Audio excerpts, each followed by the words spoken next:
பல நாடுகளிலும் பேசப்பட்டு வருகிற திட்டங்களாய் ஒன்றிய அரசு மட்டுமல்ல பல்வேறு பன்னாட்டு விருதுகளும் தொடர்ந்து இந்த துறைக்கு வரப்பெற்றிருக்கிறது என்பது அனைவரும் அறிந்த ஒன்று.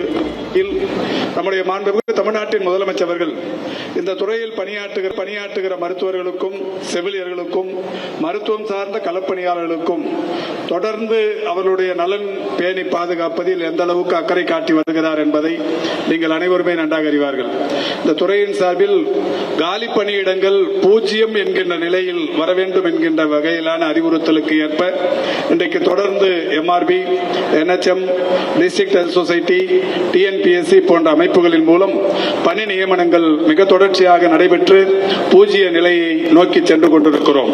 அந்த வகையில் இன்றைக்கு ஒரு மகத்தான நாள், கிராம சுகாதார செவிலியர்கள் வாழ்வில் ஒரு மகத்தான நாள்.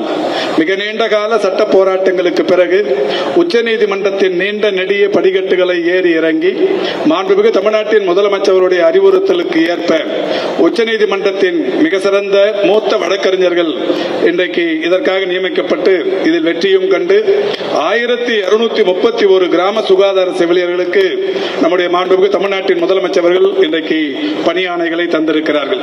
ஏற்கனவே இந்த அரசு பொறுப்பேற்றதற்கு பிறகு 34,005 பணியாளர்களுக்கு நம்முடைய மாண்புமிகு தமிழ்நாட்டின் முதலமைச்சர்கள் பணியாணைகளை தந்து எந்தமான ஒரு சிறிய அளவிலான குளறுபடிகள் இல்லாமல் நேர்மை தன்மையோடு வெளிப்படை தன்மையோடு 34,005 பணியிடங்கள் நிரப்பப்பட்டிருக்கிறது. 43,155 பணியிடங்களுக்கு கலந்தாய்வு நடத்தப்பட்டு வெளிப்படையான பணிமாறுதல்கள் வழங்கப்பட்டிருக்கிறது. இன்னமும் இந்த கிராம விடுபட்டு போனவர்கள் தற்போது காலியாக இருக்கிற பணியிடங்கள் என்று 2,147 பணியிடங்கள் இருக்கிறது.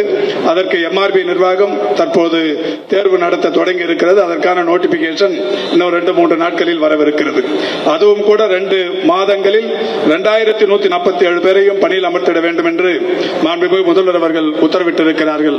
எனவே இந்த மிக சிறப்பான நிலையை கொண்டு வந்த தாயுமானவர் மாண்புமிகு மாண்புமிகு தமிழ்நாட்டின் முதலமைச்சர் அவர்கள் இப்பொழுது உங்களுக்கு இந்த பணியாணைகளை வழங்குகிறார்கள். அதன் தொடர்ச்சியாக ஒரு 5 செவிலியர்களுக்கு 1,631 பேரில் ஒரு 5 பேருக்கு நம்முடைய மாண்புமிகு முதல்வர் அவர்கள் இந்த பணியாணைகளை வழங்கவிருக்கிறார்கள் என்பதை மகிழ்ச்சியோடு தெரிவித்து அவருக்கு நன்றியினையும் தெரிவித்து விடைபெறுகிறேன். நன்றி, வணக்கம்.